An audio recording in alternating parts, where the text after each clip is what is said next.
Okay, well, we should probably introduce ourselves to folks who haven't been with us before.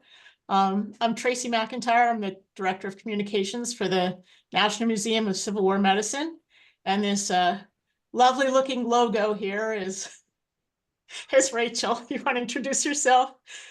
Yeah, so the logo, I don't look like this, but my name is Rachel Moses. I'm the Pry House site manager. I'm the collections manager as well.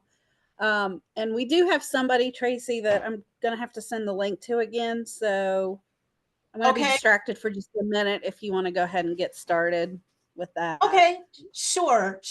Okay, then. And we might have a few other late arrivals as well.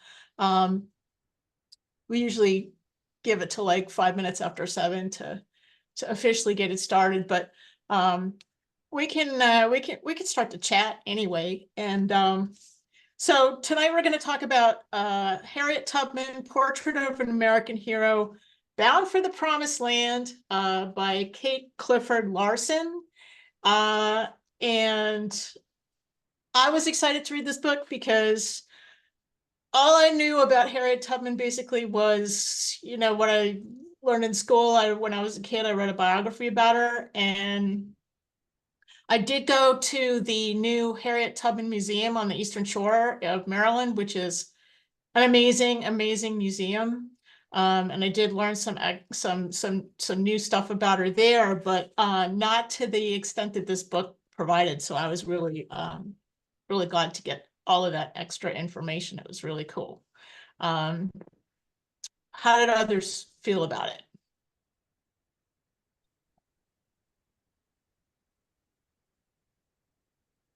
Did everyone hate it? I only made it.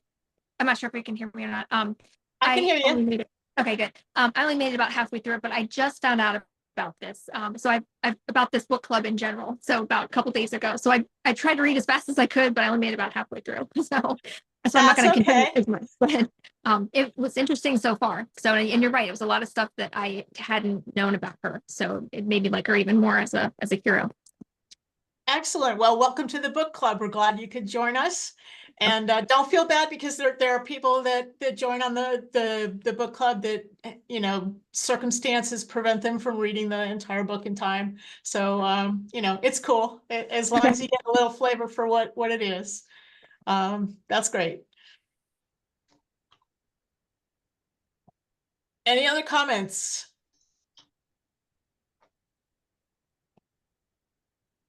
Anybody else like it or not? Or favorite parts or Well, Tracy, I enjoyed it because it told me about aspects of Harriet Tubman I never thought about, didn't realize. I frankly did find it a bit longer than it needed to be when it started talking about the interrelationships of the enslaved families and the changes in names. And it got a little confusing for me anyhow, although I was happy to get the information that I got. No, I agree with you there, Dr. Lett, because honestly, I did get a little bogged down with the genealogy part. Um, and I was happy to see that it did kind of pick up the pace a little bit later, as the book went on. But yeah, that first part, I did find a little bit tough going there with genealogy because I'm not one that can keep names straight. I second that. I had a lot of trouble. Honestly, my favorite part were the last two chapters of the book. I flew through those. The rest, I'm not going to lie, I struggled to get through. Anybody else have the same problem?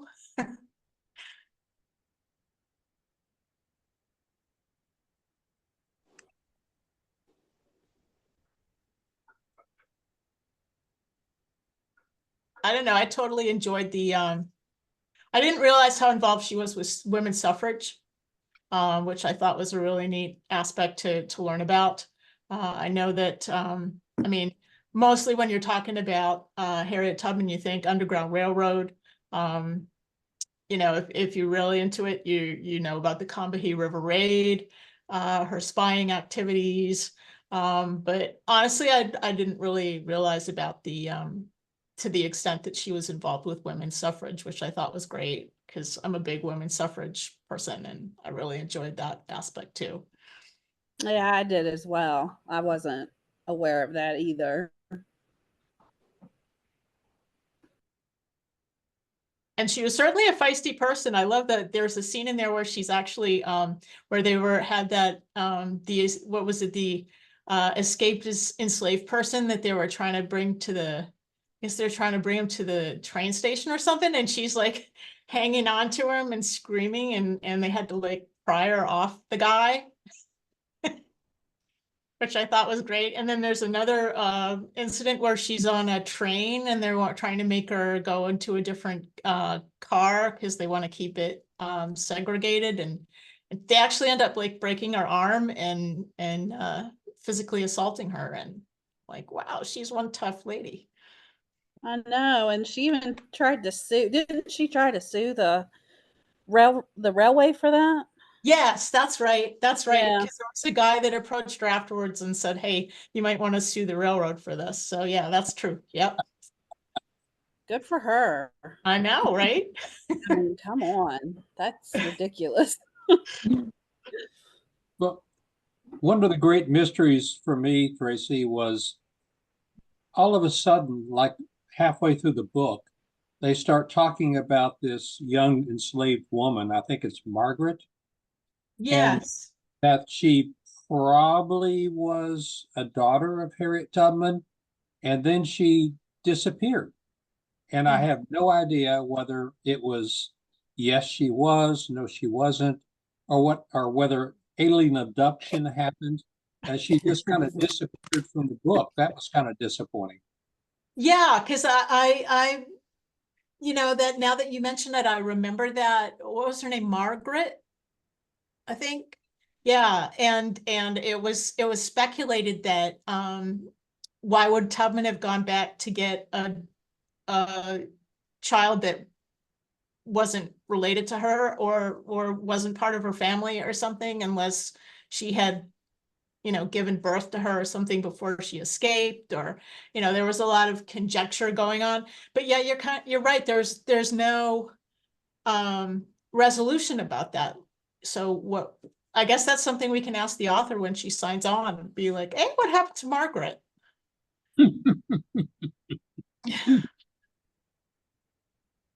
Susan, do you have your hand up? Yes. Hi, everyone. Good to see everyone. I'm Susan from Chicago.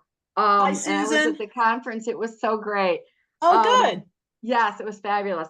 I actually love the intro. The introduction really got me going into the book. They were talking about the prickly burrs and on the feet, and they're wincing in pain. And the lucky ones had shoes. That painted a really good visual for me. And it just, you know, how they were trying to sneak at night and she would sleep during the day. And then would kind of turn my whole thing about, well, Harriet Tubman, you know, I instinctively think of the Underground Railroad, but like someone had commented earlier, there was so much more to her, you know, with all these different movements where Susan B. Anthony and things like that toward the end. So I like the beginning and the end. I did have a hard time in the middle. And you know, it was weird because the author, and she was treading so lightly and carefully, but she said like, what's the truth and what's reality and what's a myth? And you know, without sounding like she's dissing Harriet Tubman, but a lot of it, throughout the whole book, it was to reconstruct a richer, more accurate account of her life, highly fictionalized accounts, folklore, mythical Tubman. And then Tubman herself loved to story tell. So, and then there was one line that said, rediscover separate reality from myth. So it really kind of got me thinking like, well, you know, what did she do? I know she was a heroine with regards to getting, you know, a solid 50 to 70 people out which is so treacherous in and of itself. But yeah, so much is it just like that game Telephone, you know, by the time it goes around, you know, everything's crazy and blown out of proportion. And so that's why I commend the author for taking that approach, Mhm. you know, approach on the, sorry, I've got a cat here. The approach on with the way she presented her book. But I love the beginning with the prickly burrs and the gum trees, because gum trees, you think of like little koala bears or something cute, but no, she painted a totally different picture. But so that's just my 2 cents. So thanks. No, I agree that she did really kind of hook you into the book there with and put you into the footsteps of the people following her, which I thought was great. I think the one thing that caught my eye was I've been hearing so many people lately say that the Civil War was not about slavery, but that it was about states' rights. And, you know, I think so much of history is there, and whatever, everybody's trying to make it happy for in some other way. But it mentioned that shoot, sorry, I'm drawing a blank. There was a part where it said that about that, you know, some people were saying that, you know, they didn't care about the Negroes, they wanted to make their own choices, but yet the South imposed through the federal government the Slave Act, the Fugitive Slave Act. So then they imposed on the states, you know, that they couldn't make their own choices in the North. So, you know, there's that conflict, or that whatever the word is that I'm looking for, where what they're saying they're actually doing to the North. So that to me was kind of interesting. Yeah, I've always thought it very well, but no, I've always thought that was sort of hypocritical. yeah. Because you know, studying the Civil War and reading about the Fugitive Slave Act, and then all of the complaining about the South saying, oh, the states should have the right to determine blah blah blah, and then it's like, but Yeah, we're not gonna let you unless determine. one of our enslaved people gets caught up in one of your states, then you know we want them back. Yeah, And you know, it's like, well, wait a second, shouldn't the state decide? yeah, Yeah, that's what you wanted. yeah, So, exactly. and of course, that's something we see. It's not in this situation. You know, I think as I've been reading more on the Civil War, I've been seeing these kind of, well, you know, you argue one way, but you behave in another, and I'm Right. seeing that in a lot of different places. I think that's a lot of times that's politicians for you. Sure. Yeah. Yeah. Or human nature, or I don't know. Yeah. Yeah. I think that one of the things that struck me was when I was thinking about the extent of her life, that she died in 1912, focus on the whole thing about the Civil War, and the Civil War ended in 1865. And this woman lived until 1912. I mean, just think of the extent of what she saw in our history, in addition to all that, and the changes. I mean, she saw electricity, she saw, you know, the beginning of automobiles and all of this. Here is a woman who talks about going through the forests at night, totally dark, and she got to see electricity. I mean, when I thought about all of that, the totality of a life, in addition to the Underground Railroad part, it's just amazing. That is very cool, and it's a shame she didn't live to see you know, women get the vote after all of her hard work. But I think it's yeah, that's a really good point. And Clara Barton also died in 1912, same year as Harriet Tubman, which I thought was interesting. So they both saw quite the changes. But Mhm. Harriet more so because she gained her freedom, and that's something that Clara already had. Yeah, Tracy, in reading the book, and help me if I'm incorrect about this, but she, number one, was illiterate, and number two, remained illiterate for the rest of her life. And all of the information that is provided supposedly from her actually went through someone else who heard the verbal history and then wrote it down. I wonder how much but someone said playing the game telephone. I wonder how much of that was involved. Yeah, that's a very good point. And thinking about her illiteracy, that reminds me of one of the little stories in the book about when she was I think she was on a train and she saw someone that she knew when she was enslaved, and so she put a newspaper up in front of her face to try to pretend to read it, and she was afraid, she didn't know if it was upside down or not, to try to Yeah. hide her face. She couldn't remember, she couldn't tell if it was upside down or not, but she hoped that it worked. And I remember her something about God was on my side that day or something, so she had the newspaper the right side up, but she couldn't read. Yeah, that's right. But yeah, it's well, it's like my big thing is the women soldiers thing, and Albert Cashier or Jenny Hodges was also illiterate, so we don't have her actual story other than what she told to people.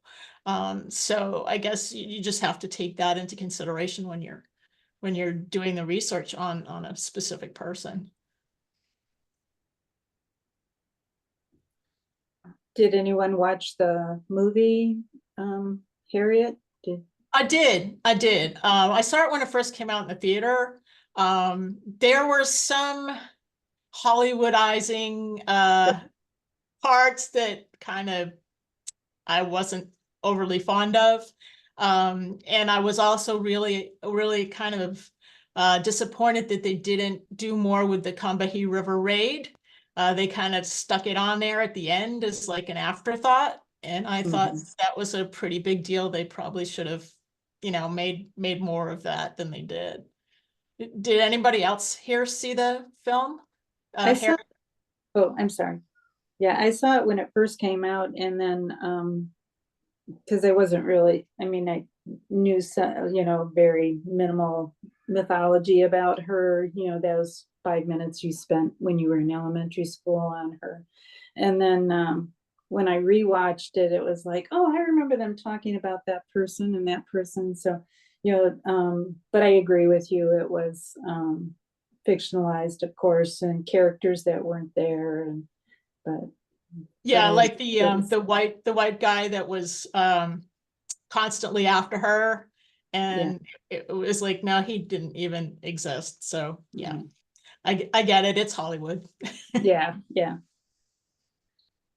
Did anybody else here see that film, Harriet? It's on Netflix now. If anybody has Netflix, you can check it out. Stacy, got your hand up. Sorry, I do. Yeah, I saw it. Hi, this is my first time here, and Hi. Hello. I connected with you guys a few months ago. I was the one about the Nurses Week. I was a former teacher, and I'm working with the military now. I don't know if you remember, but Yes, great. so great to see you. Yeah, I saw it. I mean, I don't know. That was pre-COVID, so I feel like it was eons ago, and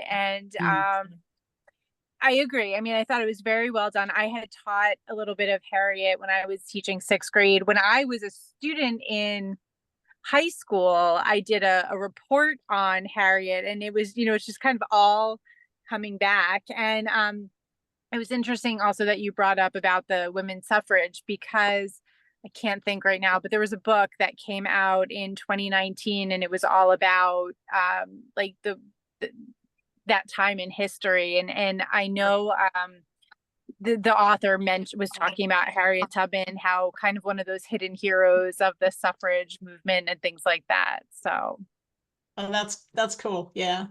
And the other thing that I like too is it being, you know, with the National Museum of Civil War Medicine, I also like the fact that they talked a little bit about her nursing, especially the members of the 54th Massachusetts, her going to South Carolina and nursing them. I thought that was good that they put that in there, because I did not know that she had any nursing experience at all either.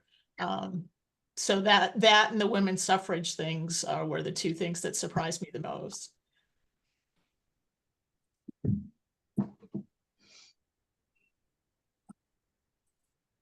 And if I recall correctly, she was the first and not the only woman to lead a military expedition in the Civil War, leading Union soldiers into the interior, or not really interior, but further into South Carolina, as they felt with the ability of the enslaved to communicate with that, and forgive the terminology, but jungle telegraph that there was among the enslaved people, to allow Harriet to, number one, know where everybody was, and number two, to connect with all the enslaved people in the area, to gather them up and take them back to within Union lines. And I would like to, we all have our different perspectives, right? I would like to have seen them concentrate a little bit more on how just remarkable that was. Exactly. And I actually did for my former employer, the American Battlefield Trust, I actually wrote an article on the Combahee River Raid for I think it was for one of their magazines. But anyway, that was, you know, doing that research, that was so impressed with that feat. And that's why I was disappointed that it was not in the film, it was sort of stuck on at the end, and it was sort of like an afterthought. And I really wish they had done more on that, because as you say, it was truly amazing that she did that. That almost sounds more courageous than the Underground Railroad in a way, you know. I mean, and didn't she ask for a pension? I can't remember if she got it or not, but I know that was one of the parts I was reading. I thought that was kind of interesting, because I never even knew what a pension was until I started working for the government. But I have to tell you, I never saw the movie. So I just looked it up, and it said the movie Harriet, is it based on a true story? It says Cassie Lemon's biop, Harriet, is based on one of the most iconic abolitionists, the indefatigable Harriet Tubman, if I can read. And then it says Harriet Tubman's story is a testament to courage, resilience, and an unwavering fight for freedom. Harriet attempts to paint this picture on the silver screen, but it falls short by a mile. That was Oh, wow. I thought that was interesting. I mean, this is just, I looked it up on my phone while you were speaking. Oh, okay. So somebody else agrees with you that they should have put in more of her other things too. But Right. you know, like you said, Hollywood is Hollywood. Exactly. The woman that they chose to portray Harriet, I can't remember the actress's name, but she was incredible. She was Yes, she was very good. good. And I just wish they had given her more historically accurate material to work with, but she was very, very good.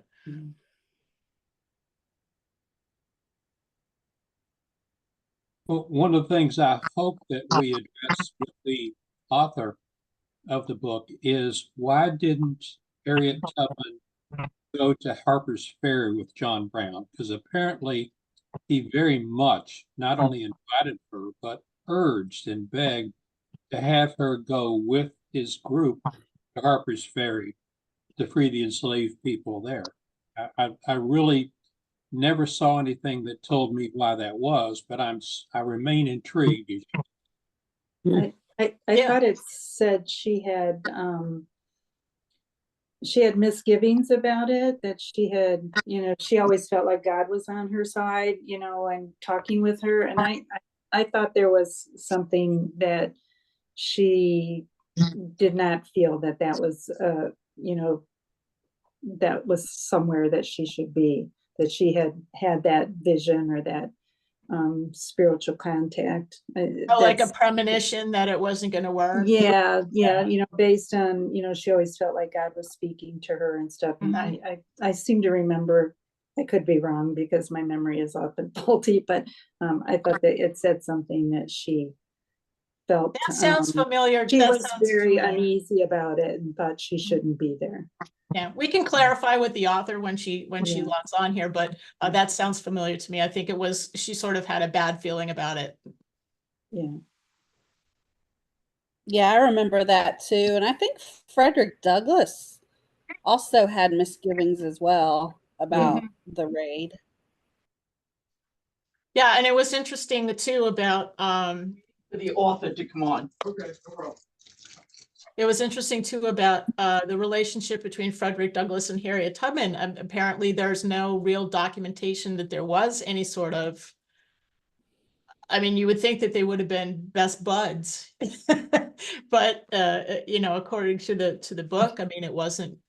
She mentions him, but they didn't really work together, which I found interesting because they were both enslaved in the Eastern Shore of Maryland, and you would think that would have been a huge connection between the two.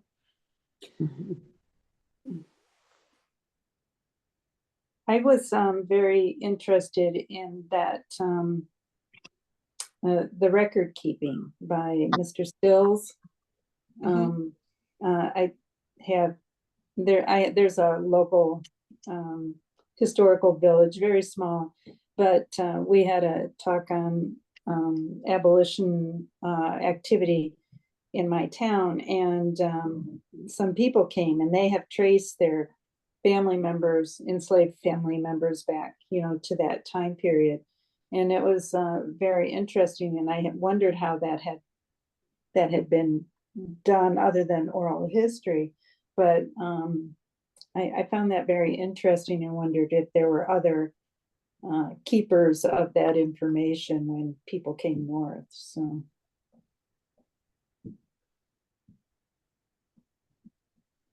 Yeah, it's tough if you're trying to do work on ancestry and you have ancestors that were enslaved, and it's just there's either you find something or there's nothing, which is really frustrating. And then you go on Who Do You Think You Are, or whatever that show is, and that guy finds everything. You're related to Attila the Hun, surprise.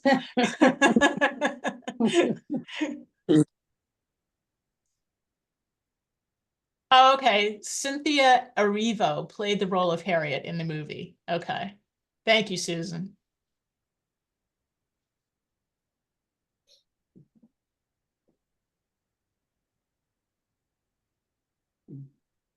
I just wanted to say thank you. I have to go off camera. I have to drive, so I'll be listening in, but it was really nice meeting you, and I will see you guys another time. So thank you. Okay, well, thanks for joining us, and we look forward to seeing you for the next book we're doing is Healing a Divided Nation. So check it out. Thank you. I'm going to be listening. I'm just going off camera. So thank you, guys. Okay, bye, everybody. Drive safe.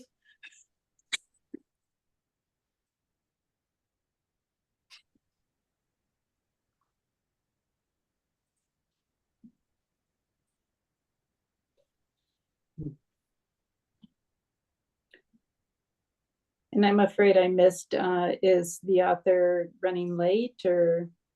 Well, we told her log in around 7:30 because we usually have this little, you know, pre-meeting, pre-discussion thing.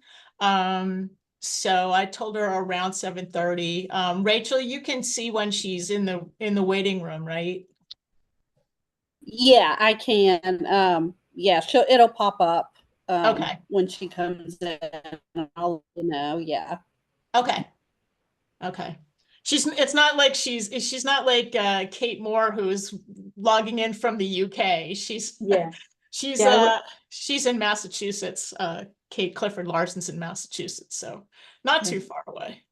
All right, I haven't done this enough to know exactly how it works, so thank you. Sure.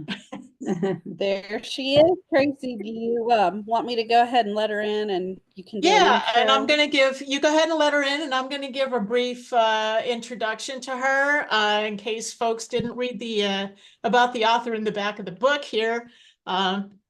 Kate Clifford Larson has spent years researching the life and times of Harriet Tubman. She earned her doctorate in history at the University of New Hampshire, a graduate of Simmons College and Northeastern University. That's my dad's college. Larson has won numerous academic awards and fellowships in support of her work, and she lives in Winchester, Massachusetts. Yay! Mhm. My favorite state.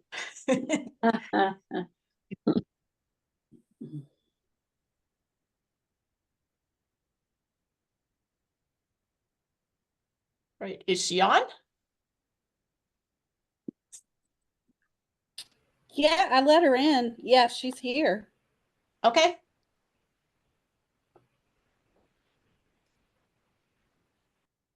Hello, Kate.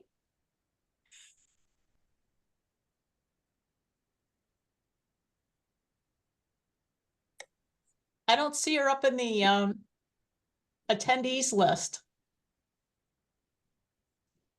Rachel, do you see her? I have her online. Oh, she says trying to get my video and audio to work. Hold on. Oh, Okay. okay. Okay. I don't feel crazy now. No, it's not you. It's wonderful Zoom. Can't say anything too Yeah. bad about it. It might disconnect us all.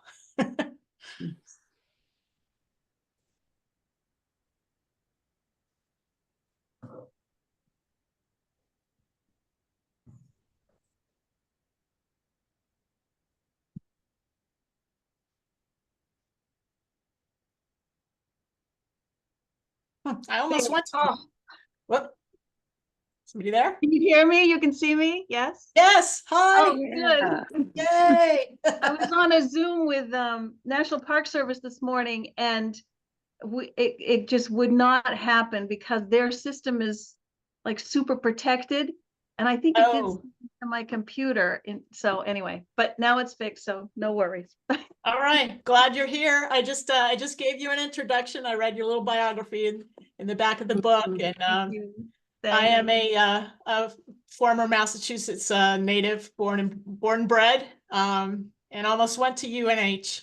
Came this Aw. close, but ended up going to college in Nashua, Rivier University. Oh, nice. Very nice. Yeah. Yeah. So glad to have you here. Everybody's read your book, and we were just talking about it, and we had some folks had some questions for you. Okay. Somebody, Dr. Lett, you were going to ask her something? Yes, I'm sorry, I just took a bite of my dinner. My Oh, apologies. oops. What I was going to ask you, thank you for being with us. I really, really enjoyed your book. The comment I had, or the question I had for you, is there was a great deal of pages, I should say, time invested in the relationship between John Brown and Harriet Tubman. And John Brown invited her to be part of the group that invaded Harper's Ferry. Well, everybody knows what that was all about. But Harriet turned it down. I mean, he not only said, wouldn't it be nice, or gosh, I wish you'd come, but he really, really pushed her being there. And yet she still pushed it away, didn't go, and actually left anywhere near the area. And do you know why that was? What caused that rift? So I don't think it was a rift. I think so looking at Tubman and what she was doing in 1859, and she's still trying to rescue people and doing so many things, she was multitasking everywhere. He was going to do the raid originally in, I think, July. He changed the date a couple of times. So when it finally happened, she was in New Bedford. Now, some people say that she was sick and she couldn't make it down to join him. My gut tells me that she had a sense it was going to fail and she was not ready to give up her life. That's just my sense of her, because she never said anything afterwards. She just remembered him as a martyr, and she loved him, and he gave his life for her. But she didn't say, damn, I wish I had been there. I wanted to. I tried to get there. I was sick. The date was mixed up. She never was recorded anyway of saying any of those things. So I just, like Frederick Douglass, you Mhm. know, I think she just had a sense something wasn't going to go right. That's my feeling. That's kind of the gist of what I got from your writing too about that particular incident. I was like, well, maybe she had some kind of premonition or something, you know, she was so spiritual and, Yeah. you know, Well, maybe she did just- have that premonition of, you know, the multi-headed, the snakes and everything, and that Oh, to her that meant that, you know, several people were going to get killed. So I think, yeah. And, you know, since I wrote this book, you know, the dissertation, I haven't wavered in the belief that she had a sense that something wasn't going to work. Yeah. thank you. And I know a couple of people also, we had a question about the young girl that might have been her daughter, Margaret. What happened to her, and like what we Yeah. want more of the story. So this is still an ongoing issue, and it's become a bigger issue because of her descendants. So I'm not the only historian that has thought that perhaps Margaret was her biological daughter. But since I did the dissertation and since those other historians have done that research, more information has come out. So Margaret Stewart was the young woman who Tubman supposedly kidnapped from her loving family in Maryland and brought her north. That was Margaret's testimony. She lived with the Sewards for a while, William Henry Seward's family, and then and she spent time with Tubman in her home in Auburn as well. She grew up, she married a guy who was a freedom seeker himself from Washington, D.C., Henry Lucas, which we didn't know at the time that I wrote the book, and went on to have children of her own. And she posted an advertisement in the 1880s in the Christian Recorder looking for information on, and we just discovered this maybe 5-6 years ago, looking for her father and brothers, or for her brother Moses and her father Isaac Wolford. Well, that opened up this whole other potential storyline. Isaac Wolford lived next door to Ben and Rit Ross in Caroline County in 1850, when the year after Tubman escaped. And he married a woman by the name of Mary, who lived with Ben and Rit Ross. And it was the two of them that had children, 4 children, including Margaret, and a boy named James, who she believed was her twin brother, and then 2 other children later on. Mary and 3 of the children, James and the 2 younger ones, died after the 1860 census. By 1861, they were dead. So it was just Isaac Wolford and Moses were still alive. And these were the people she was looking for. Isaac joined the Union Army and fought and was killed in the Civil War. And Wow. Moses was taken in by a local Black family in Caroline County in Poplar Neck, not too far from where Tubman had escaped from, where her parents lived until she rescued them in 1857. So, and then we got a hold of Margaret's death certificate, and it said that her name was Wolford. So she knew who she was. So, is she Isaac Wolford's daughter? Why would Tubman have taken her away from her birth family in 1861 or whatever, before all the other children died? Was it because she was Margaret's daughter and Isaac and Mary raised her, or I don't know, was Margaret right in saying, you know, Harriet just wanted to have a child of her own, so she took Margaret and brought her north? I don't have the answer. It's complicated, but I don't think it totally negates the possibility that Margaret is Tubman's daughter. There are Wow. just too many weird things about it. And half of her descendant family, half of them believe she might have been Tubman's daughter. The other half is like, no way, we're not buying it. So they're conflicted too. DNA analysis. Oh, I was this thinking is the same very tricky. thing, Yeah. actually. This could know? be taken care of very easily, but no one will do the DNA. Oh, too bad. And the family, the extended Ross family, Stewart, Tubman family, they had a big reunion 2 years ago in Auburn, New York. And Ancestry.com donated 25 DNA kits so that someone, hopefully the oldest member of different branches of the family, would take the test, and then they would do the analysis for everybody and trace back who they are descended from. And only 2 people took the test.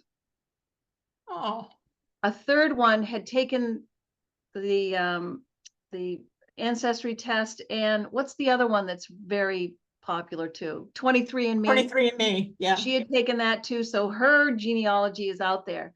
But the other folks who had the test taken are not talking. So, Oh, you know, I don't know what to say. I don't know what to say. wow. And I don't know who those 2 other people are either. Well, one of them I do know. Actually, I do know one of them. And he's descended from Tubman's brother, Ben Jr., who became James Stewart, who died young. But the rest, I have no idea. And I don't think they're going to be taking any tests anytime soon. Oh gosh. Oh, how frustrating. I know. It's complicated. It's complicated. How did you keep everything straight with the genealogy? I mean, you must have this big bulletin thing on your wall with, like, you know, with everybody and all their names and who married who, and with sketchy records. And they didn't want records back then. They were escaping their old names, and, you know, and right. so it's very commendable that you were able to keep track of all this. It was amazing. So And I ahead. did have a big thing on the wall, and what is in my book actually is partially inaccurate based on information that we uncovered afterwards. It's not a huge difference, but it is a slight differentiation from what's in my genealogy. Right. Are you going to do an updated version of your book? No, my publisher won't do it, which is really frustrating. My agent is furious too. Like, the time to do it would have been when the Harriet movie came out. Yes. To do a new edition. But Right. the publisher was like, nah. It was like, seriously? Oh. But the book was already, you know, 15 years old, and they just were not into it. So. Oh, what a shame, because that would have Yeah. been a great chance to do it, and then, you know, co-promotion thing Right. going on there. And update the new information that's come out on other freedom seekers, and you know, richer stories that we've come to know and understand. It would have been nice to do that. Were you Wow. consulted on the movie at all? Was it a Yes. consult? Oh, very Yes. good. Yeah. Excellent. They so the script actually had been written in 1993, 10 years before my work came out. And it was optioned by, I guess one of the studios. Anyway, it made its way up to, you know, 2015, 16, and Casey Lemons got a hold of it and decided to rewrite the script. And the script had a lot of Frederick Douglass in it. It was kind of odd for a Harriet Tubman script. And so I was grateful that a Black woman director decided to take a look and transform it into a script that was about Harriet and not a lot about Frederick Douglass. I think he appears twice in the film. So anyway, they hired me as a consultant. And so we worked a lot on the script, but I'm a historian, and it's really hard to convince Hollywood folks to stick to the truth. And I remember one day, Casey said to me, we're on the phone, we're going back and forth with detail. She wanted to name a lot of the characters after, you know, people she knew and loved, which apparently is a thing that script writers and directors do. They name characters after people in their lives. They don't just make them up. And I'm like, oh, so we're arguing about that. And then finally she says, Kate, I am an artist and I'm the director and I'm going to do what I want to do. Thank you for your help, but you have to understand this is a piece of art. This is a Hollywood film. This is not a documentary. Oh, wow. That's, Oh, ouch. well, our museum had the same issue. I don't know if you remember the years ago on PBS, the series Mercy Street about the Civil War hospital in Alexandria, Virginia. And we were, our museum was initially consultant on that series. And then they just kind of, I guess they got tired of us saying that's not correct. And they just kind of stopped calling us. So I hear you and I feel your pain. Yeah. But I have to say, I love the movie. Honestly, I loved it. And, you know, I cringed at some of the stuff, but I thought Cynthia Erivo captured Harriet Tubman, just that fierceness, that strength, determination, her love of her family. They just oozed out of the film, and I love that. And also they portrayed John Tubman as not a jerk, but a man who loved Harriet and she loved him. But circumstances, given slavery the way it was, it worked out the way it did. So I thought they played that very, very well. I appreciated that. And also they were very honest about Black slave catchers. There were Black slave catchers. I know there was a huge uproar after the film came out, but that was accurate history. So, but the way they mixed up some of the history with John Brown at the waterfront in Philadelphia, and like, what are you talking about? But anyway, and then, you know, they're having this secret meeting, and they go in and there are names on this chalkboard of freedom seekers that I'm like, no, like seriously, no. But anyway, it was still a good film. I think Cynthia, is it Cynthia Erivo? Or yeah, she was brilliant. I mean, she was the perfect Harriet. Yeah. Just really, really good. The one thing that I was really disappointed about in that film was the fact that they didn't really do much on the Combahee River raid. It seemed like it was like an afterthought. They stuck it on at the end of the film. And I really wanted to know more about that and see that in more detail, because that was such a huge thing for, I mean, the first woman to lead a military raid. I mean, it was amazing. Right. I think, well, you know, they had an hour and 45, 50 minutes. They could not get it all in. They couldn't do her childhood. They couldn't do the Combahee River raid. Cynthia, Casey and the production team and the film company, they hope that someday someone would want to do Combahee. And as a matter of fact, in 2021, they reached out to me, not Casey Lemons, but the production company, and said, can you just send us chapter 6 of your book and we'll look at optioning it and we'll do a film on the Combahee River. And then, but they couldn't sell it. No one wanted to make the film. Oh man. And then, but so in a way, I mean, I would have loved to have done that and made the money and the whole thing. Your audio just went out for a second. Can you hear me now? I hear you now. Yep. Okay. I would have loved to have made the money if they optioned that. But since then, Etta Field Black has come out with her book called Combahee, and it's about the raid and Tubman, and it is amazing. So I hope her book gets optioned and they make it into a film. Oh, I'll have to check that out. I didn't realize there was a book on it. Yeah, it's 700 pages. It's a lot. Oh. Wow. She's a professor at I forgot. I'm sorry. I've forgotten where she is, but she might be in Cleveland or Cincinnati. I don't know, I don't remember. But anyway, she is a descendant of the Gullah people along the Combahee River. Oh, wow. And she's written her dissertation and another book were on the Gullah people, the cultivation of rice and the whole thing. So, and then she dug deep into the records. She went and found the testimony of the Gullah people who were interviewed about the raid. None of them talk about Tubman. They Hmm. just talk about the raid and what happened to them before, during, and after the raid. Their families, the white enslavers, the farms, what happened. So it's still brilliant. It brings to life the people that were there, the people that were rescued, and that's a really important story. Yeah, definitely, definitely. I have to ask, have you been to the Harriet Tubman, the new MPS site, the Harriet Tubman Museum in Eastern Shore? Maryland? Yeah.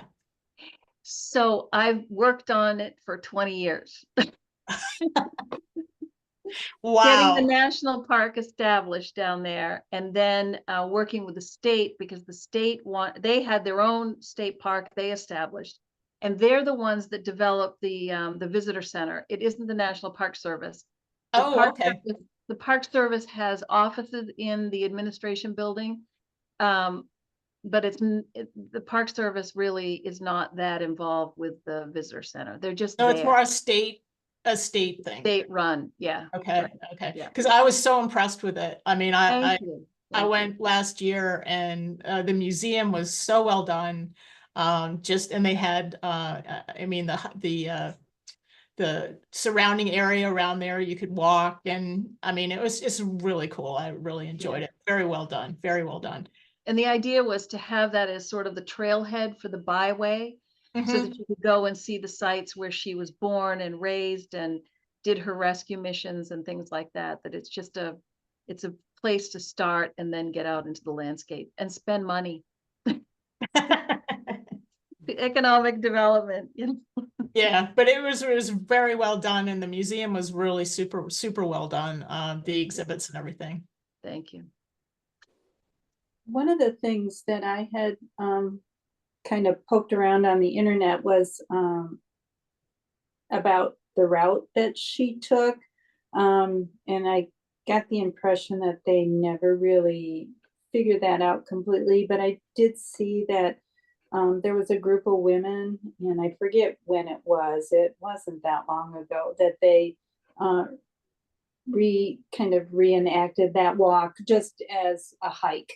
And they were well supported by, various people along the way.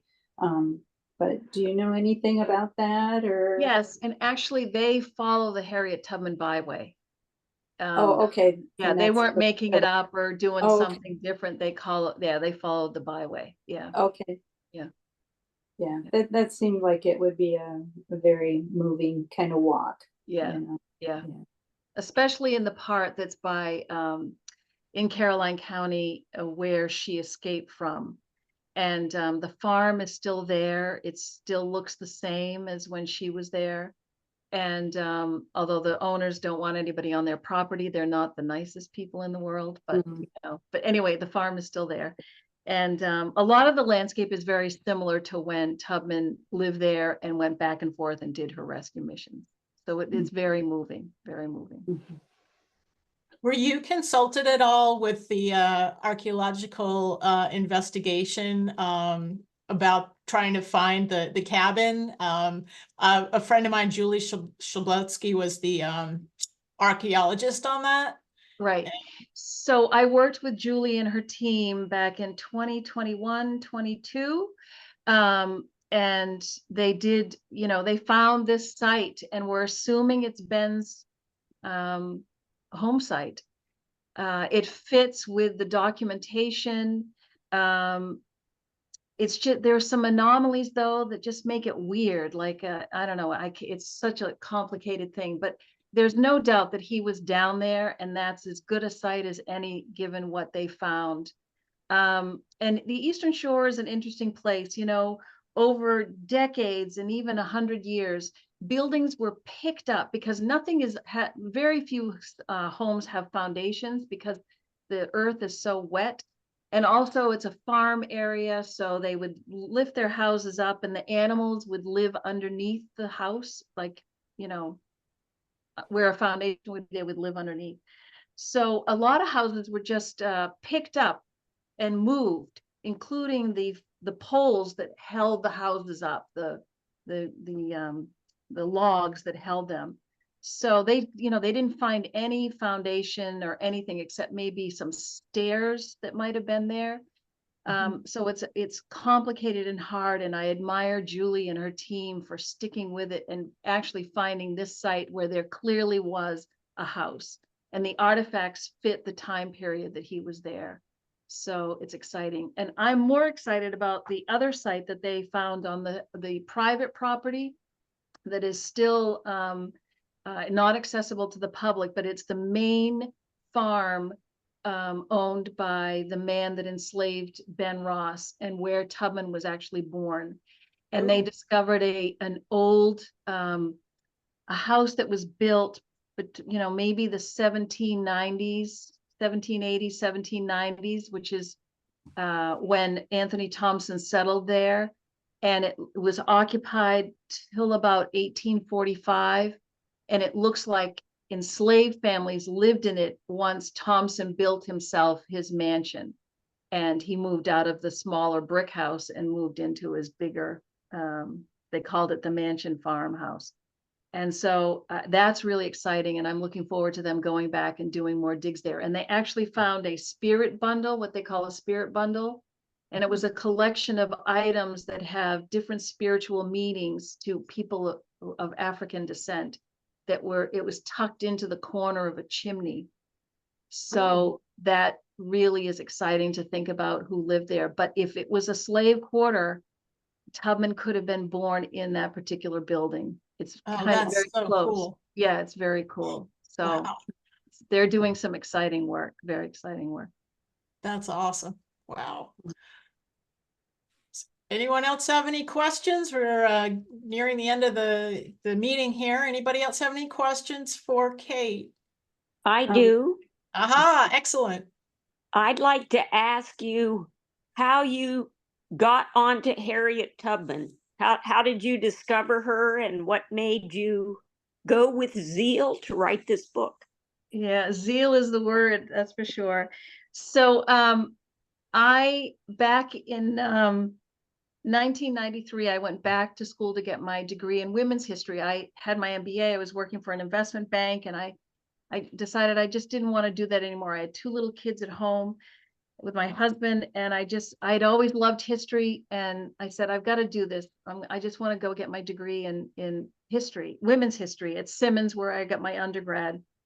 And one of the first classes I decided to take was African American history, because it was with a professor that I loved, Mark Solomon, that I had had in the 1970s when I was there as an undergrad. And the only course he was teaching that was graduate level was African American. I said, great, I'll take it. You know, I was into women's history, but I wanted to take a class with him. In 2 weeks, I knew I wanted to study African American history. His passion just poured out of him, and I captured it. At the very same time, my daughter was in 2nd grade. She was 7 years old, and she came home with a little biography of Harriet Tubman. Now, I knew who Tubman was, but just like what every other American knew.